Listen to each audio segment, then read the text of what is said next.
Hi, my name is Gail King and I recently moved to Victoria from St. Albert, Alberta. And this is my van, Lady Blue.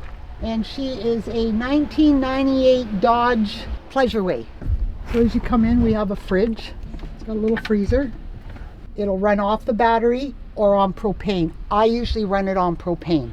If I run it on battery, it's going to kill my battery. So I just usually run it on propane. And then here we have the kitchen.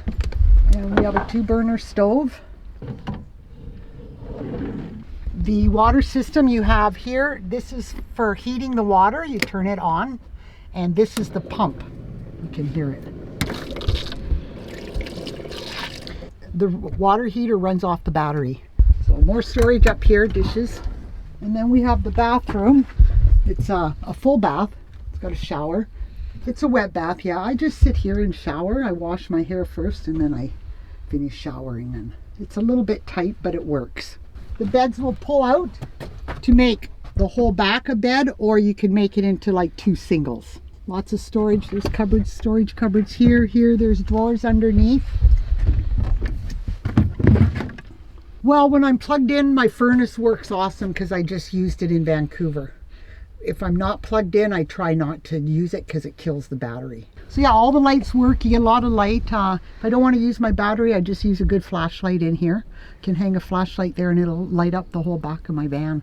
A lot of storage in here, and you got these little ledges. This is what Pleasureway did with these vans. They used up all the space that they could. So I've done a lot of research on them, and some of the new ones I find they're nice. This isn't what they call a wide body. Some of them have a wider body from here back. You get an extra, I think it's 6 inches each side for the wide body. But this is just a straight body one. Pardon everybody for the interruption, but today's video is sponsored by Addmotor, and I'm going to be talking about this cruiser e-bike. This is the M430, and it's going to be a little bit of a longer sponsorship segment than usual because there's a lot of details and a lot of really cool aspects of this e-bike that I want to talk about.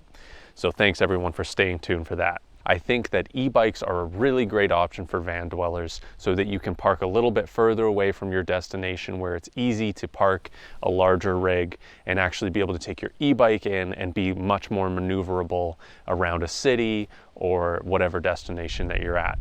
And Addmotor specifically was a company that I was interested in because of their affordability. They have more affordable e-bikes. This is a pretty base model, but it has everything that you need. It gets 65 miles of range plus, and it's just, they've thought about a lot of key aspects that people want in their e-bike, and they've included it into this classic cruiser model. It has a slight step through. It technically is a step through, but I've seen ones that are even lower. This is kind of a middle step through. And this is the only e-bike so far that I've tested that actually has signal lights and emergency lights on the back. It has these classic cruiser handlebars that are curved, makes you feel like you're kind of just cruising down the beach.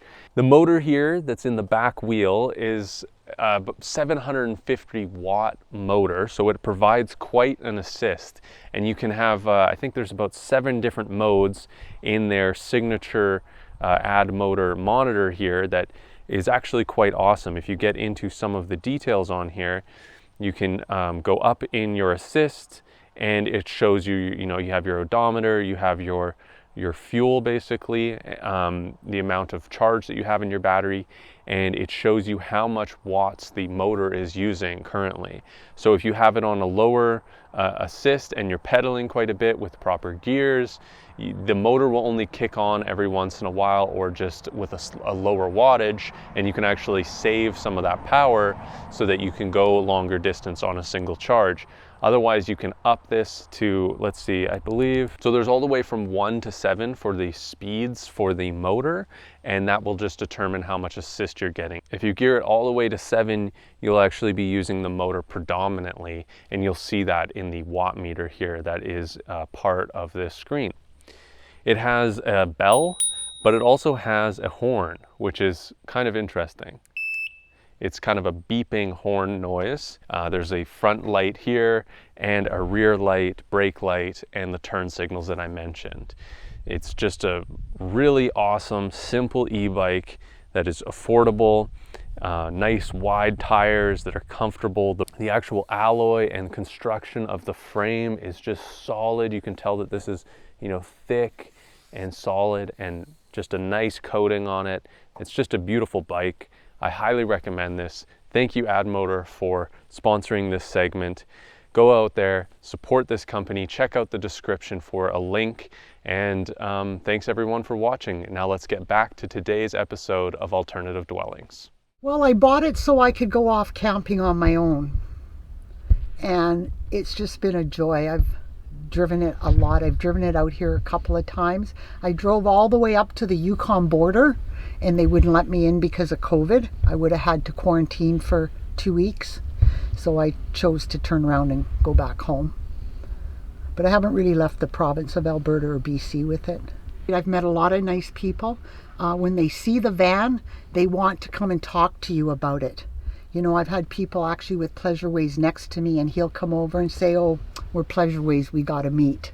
So it's really a good way of meeting people that are into the van life. Just going to somewhere and being able to get out and walk down to a beach, you know, check out the beach and find some shells or see the starfish or whatever might be on the beach.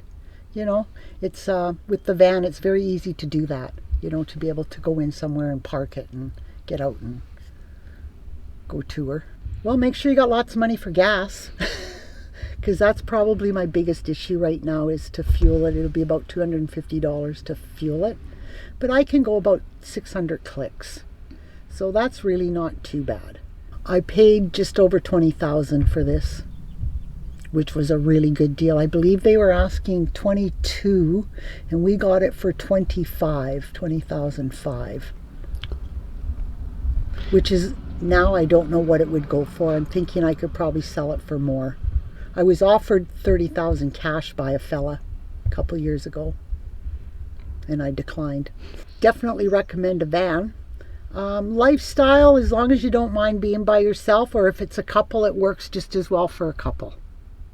You know, if you don't mind being alone by yourself at night in your van, then you're fine. I'm fine. I have a DVD player that I watch movies, and my personal philosophy would be to enjoy what you're doing, enjoy what you have, and be thankful for what you have.